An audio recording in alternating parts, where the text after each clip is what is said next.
There are things in this world that mankind was never meant to know, secrets older than time itself, hidden beneath the waves, whispering in the dark. This is the Call of Cthulhu. It began with a death. My granduncle, Professor George Gammell, Angel of Brown University, a man of reason, of science, of language, was found lifeless on a street in Providence. A bright, ordinary afternoon. A sudden collapse. They said it was his heart. But I knew better. His eyes were still open when they found him, frozen wide, staring at something no one else could see. When I arrived to settle his affairs, I discovered the first whisper of horror. A small brass box on his desk, locked and sealed with wax, the faint scent of salt water clinging to it. Inside, a stack of papers, several photographs, and an object wrapped in velvet. I remember unwrapping it slowly. A small clay bas-relief, grotesque beyond description. It depicted a monstrous figure, part man, part octopus, part dragon, its outline pulsing with a strange vitality even under the weak light of the desk lamp. Around its head coiled shapes like tentacles, and below it, strange hieroglyphs none of us could read. Yet one phrase was legible, scratched faintly in Roman letters. Cthulhu Ftang. I whispered the words aloud without thinking. And in that instant, a chill passed through me, as though the air itself recoiled. The accompanying papers were written in my uncle's familiar hand, neat, precise, almost obsessive. He had cataloged a series of dreams reported among artists, poets, and sculptors across New England. Each claimed to see the same thing in their sleep, a great dark city rising from the sea, filled with green stone and impossible angles. And within that city, the same monstrous being as in the relief. Some dreamed of voices calling from beneath the waves. Others awoke screaming words they could not understand. Words like a foreign language or the echo of something older than language itself. My uncle had written, "They dream not of their own mind, but of something that dreams through them, something vast and waiting." At first, I laughed at the idea. It sounded like superstition wrapped in poetry. But then I found his second file, labeled simply The Cthulhu Cult. Inside were letters from a New Orleans police inspector named John Raymond LaGrasse, dated 1908. He described a raid on a group of worshippers performing strange rites in the swamp. Among their possessions, a crude stone idol identical to my uncle's clay figure. LaGrasse's letter described the idol as ancient, carved from no known material, cold to the touch even under firelight. He had shown it to professors, archaeologists, linguists. None could identify its origin. One expert suggested it was pre-human. The letter ended with a single chilling line. "They say it came from the sea." I sat for hours in my uncle's study, the rain whispering against the window panes, the house filled with the smell of dust and salt. The city outside felt distant, unreal, as though the world itself were merely a surface, and beneath it, something vast and unseen stirred. For weeks I pored over the papers, cross-referencing dates, comparing names, tracing the patterns of these dreams. They came in waves, clusters of nightmares appearing across continents, all describing the same symbols, the same city, the same voice. One passage in my uncle's handwriting haunted me. There is no coincidence in madness shared. The dreams are a warning or a calling, but from whom or what? The deeper I read, the heavier the air became. I felt as though unseen eyes followed me through the dim corridors of that old house. Sometimes, late at night, I would wake to the sound of dripping water, though there were no leaks. Other times, a deep, almost rhythmic hum beneath the floorboards, like the distant beat of something vast and sleeping. I began to dream. At first, they were vague. Gray skies, the taste of salt, shapes moving beneath the waves. But soon, the dreams grew vivid. A monstrous city rising from black waters under a greenish sun. The stones were slick with slime. The air shimmered like heat, though it was cold. And at the center of that city stood the thing, the same figure from the clay relief, towering, breathing, watching. When I woke, I could still hear it, faintly, like a sound carried by memory rather than air. A voice, low and patient. Not words exactly, but intent. Calling. I remember standing at my window one dawn, the fog thick over the harbor, and whispering to myself, if it dreams, then what happens when it wakes? The question hung in the air, unanswered. But deep down, I felt the answer had already begun. That was the first sign. The first whisper in the dark. The second fragment of the mystery arrived from the swamps of Louisiana. A report of madness and death, of symbols carved in the mud and chants that made even seasoned policemen shiver. It was there that Inspector John Raymond LaGrasse stumbled upon the thing that would bind all nightmares together. LaGrasse was not a man of superstition. He had seen blood, cruelty, and the strange depravity of humankind, but never anything like what he found that night in the bayou. A series of disappearances had drawn his team deep into the marshlands, where fireflies glowed like dying stars above the stagnant pools. The air was thick with decay, and beneath it all, a distant rhythmic beat, like drums calling to something ancient. Then, through the mist, they saw them. Men and women of all races, their bodies painted with strange sigils, writhing around a colossal idol. A grotesque creature with a bloated, scaly body, wings like those of a dragon, and a head that was both octopus and nightmare.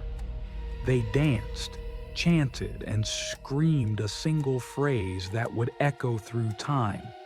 Finglui Mugglewanaf Cthulhu, Relie Wagahnagel Ftagen. In his house at Relie, dead Cthulhu waits dreaming. When the police stormed the gathering, chaos erupted. Gunfire cracked the night, and the swamp seemed to scream back. By dawn, the cult was shattered, many dead, others captured, and the idol, this obscene totem, was taken into custody. None could explain where it had come from. The material was like stone, but softer, oily, almost alive. The prisoners, when questioned, spoke in tongues older than any language known to man. They told of a god that came from the stars before the first man walked the earth, a being of infinite power and madness, who now sleeps beneath the waves, dreaming. When the stars align once more, he will rise, and his faithful will be ready. Legras took the idol to New Orleans and presented it to a group of scholars at an archaeological society meeting.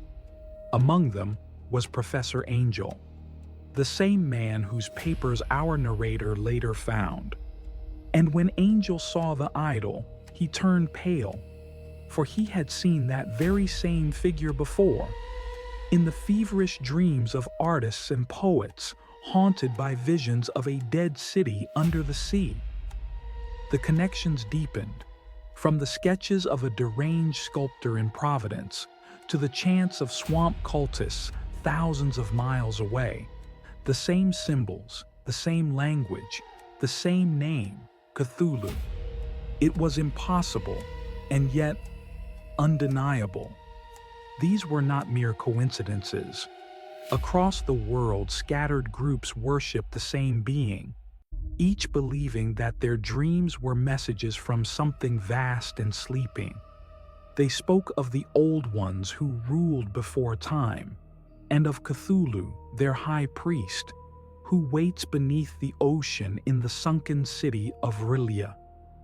They said the world was once his, and soon would be again. Legras's report, dusty and forgotten, became another piece of the puzzle Professor Angel left behind. And in that web of madness and myth, the narrator begins to see the outline of something far greater, a truth so ancient and terrible that the human mind was never meant to hold it.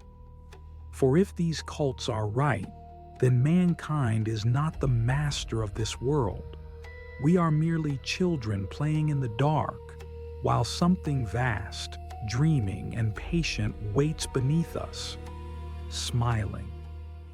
The final piece of the puzzle came from the sea, from a sailor named Gustav Johansen, survivor of the Emma, a Norwegian ship that had vanished during a voyage through the South Pacific.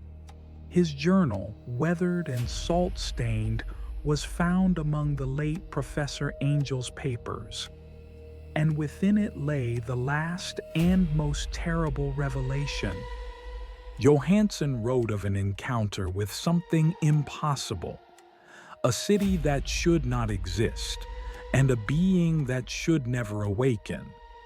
It began with a strange pursuit. The Emma had encountered another vessel, the Alert, flying no flag but bearing men with wild eyes and strange tattoos. They opened fire without warning. In the chaos, Johansen and his crew fought back, and when the smoke cleared, only a handful of them remained alive. They took the Alert and set course toward the coordinates found on a map among the attackers' belongings, a point in the endless ocean where no land was known to be. Days later, a storm rose from nowhere. The sea boiled, the sky churned with green lightning, and when the tempest passed, they saw it. Rilia, a city of stone, yet not stone, a nightmare of geometry that defied every human sense. Its angles were wrong, its proportions obscene, its architecture alien to the mind. Vast blocks rose from the waves like the bones of a dead god, slick with seaweed and glowing faintly under a sun that seemed dimmer than before. The air itself felt heavy, as if pressing down from another dimension. Johansen and his men landed, their minds unable to comprehend what they were seeing. The great doors of the city stood half open, as though something had just begun to stir within. The ground trembled, the sea moaned, and from those blackened depths came a sound, a low, wet resonance like the breathing of the earth itself. Then he emerged, Cthulhu.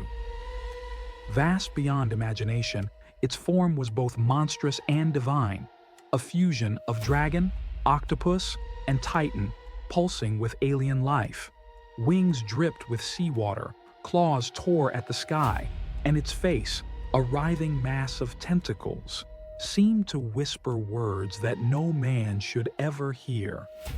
Every sound of its presence was a madness given voice. Johansen wrote that one man dropped dead at the sight, his heart bursting. Another fell to his knees, laughing until blood filled his mouth. Only a few turned and ran, stumbling through the slanted streets as Cthulhu rose behind them, towering above the city, blotting out the sun. They fled to the ship, the ocean boiling around them. The very water seemed alive, moving with purpose. Johansen, in a final act of desperate courage, rammed the vessel directly into the creature's head. There was a sound like mountains breaking, and the thing collapsed. Its body melted, reforming into mist, sliding back beneath the waves. The city shuddered, then slowly began to sink once more into the abyss. When Johansen awoke, the ocean was calm. The city was gone. Only the endless sea remained. He never spoke of it again, only wrote these words before his death. Great Cthulhu is not dead, but dreaming. And when the stars are right, he shall rise again. The narrator, reading this final account, felt his sanity slipping. Every fragment, the dreams, the cult, the idol, the journal, all pointed to the same unspeakable truth. The universe is not ours. It never was. Humanity is a fleeting accident, a spark in an endless night, watched by beings who neither love nor hate us. They simply are. And deep beneath the Pacific, in his house at Relaya, Cthulhu dreams. Dreams that twist the minds of artists and prophets. Dreams that bleed into our world as nightmares and omens. Dreams that whisper that one day he will wake again. The most merciful thing in the world, the narrator concludes, is the inability of the human mind to correlate all its contents. For if we ever truly understood what sleeps beneath us, what watches from beyond the stars, sanity itself would crumble. And so, the tale ends not with revelation, but with silence. A silence that hums beneath the surface of the world, like a heartbeat waiting to be heard again. You have heard the whispers, but the darkness is never silent. Return again, and let the shadows find you. Subscribe, if you dare,